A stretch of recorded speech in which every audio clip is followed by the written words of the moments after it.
Hi knitters, it's Mimi with Pastiche Knitwear, and I'd like to show you how to do a knitted cast-on.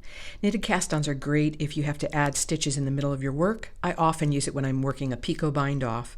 I find it's the easiest one to do. So I'm going to start with a slip knot. So this front strand here is my tail end. This that I'm holding is my live end attached to the ball. I'm going to make a slip knot. The way I like to do it is just to wind the yarn around my left finger.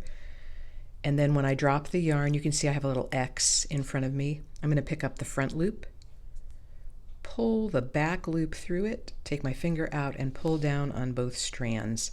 Then I'm just going to put the loop on my needle and pull on the live end, and it will tighten up for me. So for a knitted cast on, we're going to come into the first stitch as if to knit it, but we're not going to pull it off the needle.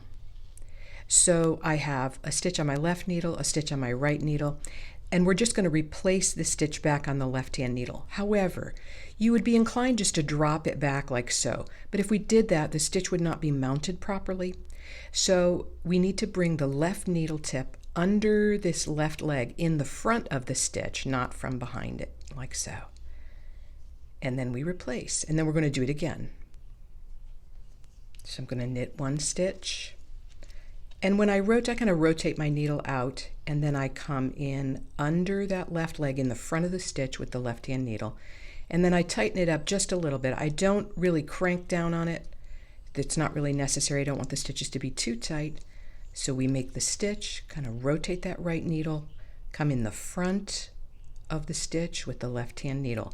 So you're going to do this for as many stitches as your pattern requires.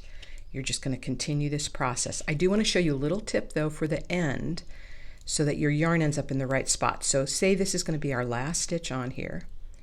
I'm going to pull this out.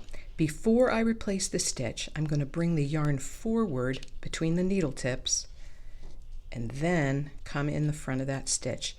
And when I do that, it leaves the yarn forward and it keeps the stitch properly shaped. So I hope this is helpful to you. Happy knitting.